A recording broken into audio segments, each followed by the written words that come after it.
Christmas is, what, 2 weeks away? That's insane. It's actually starting to snow a little bit today, so I'm excited. I want to go skiing. Anyway, I've been sick lately, so I haven't done a video recently. Wanted to talk to you guys about another article that I wrote on LinkedIn about universal basic income. So this is something I talked about in a recent video. Essentially, it's a I don't know if you want to look at it as a stipend, or it's a fund that basically offsets those that will be impacted by the revolution that technology is creating, because we had the agricultural revolution, the industrial revolution, and now the technological revolution, which will displace a lot of people because of autonomous vehicles and artificial intelligence, etc. So as a result, they created this concept called universal basic income, and they're when I say they, entrepreneurs, thinkers, think tanks, etc. It's being tested now, which is pretty interesting, starting this coming year, and it may have already been tested in other places, but there was an article back in June that was released, and I wrote about it on my LinkedIn profile just this past week, where they talked about a pilot where they're going to take 100 families in Oakland, California, and I believe it's about $1,500 a month. So it's over the course of 10 months, I believe, which is about $1.5 million. If I'm really not good at math sometimes, so maybe that's wrong, but fairly close. And they are going to test it to see what happens. Now, the hope is that these people take that free time and that they do something creative, that they don't just sit around and watch Netflix, because you could do that. They hope that what they do is try to take that extra time that they have and do something that creates value and then puts value back into the economy. So it's pretty interesting because, and it's being tested in other ways internationally. It's interesting because some of the concepts that are floating around as a result of this are that goes back to a book I mentioned a few times called The Master Algorithm, that your country could then be gauged in the future at some point by how many people are not working, and that would be the sign of wealth for a country instead of how many people are working, which is really interesting.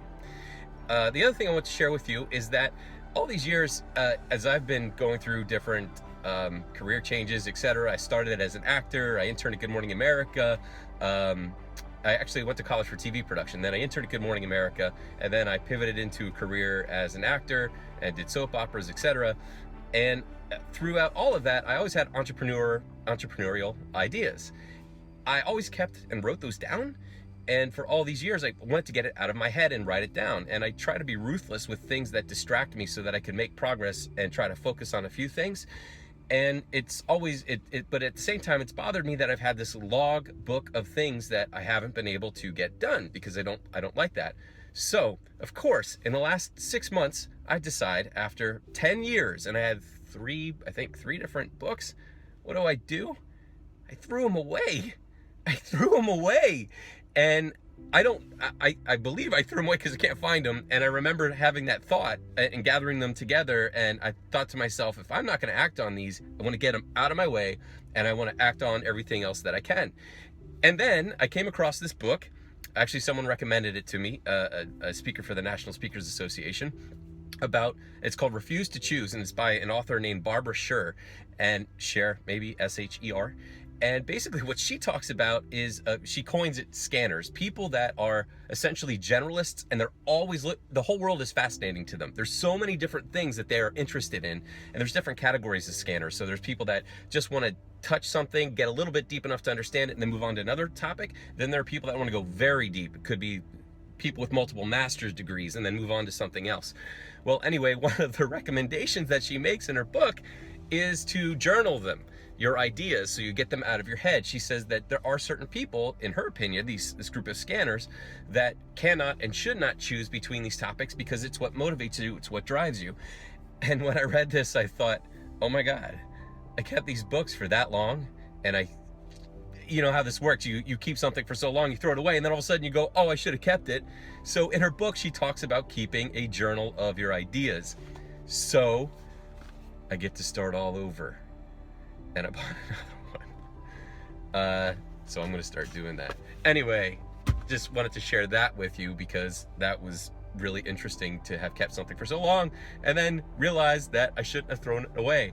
And I hope that might sound interesting to you if you have a lot of topics that you're interested in. As you can tell from my videos, I sometimes skip from item to item, and that's because I have a very broad set of interests in sports, in you name it, creative, business, entrepreneurial, etc. So that's my video for this week. Thanks for watching. I will see you guys again soon. Feel free to leave a like, dislike, comment in the section. I think I got a dislike on my last video, and it doesn't bother me because it means that someone looked at it and that they had an opinion and they offered it. So whoever left that, actually thank you, because I'd like to know what you guys think.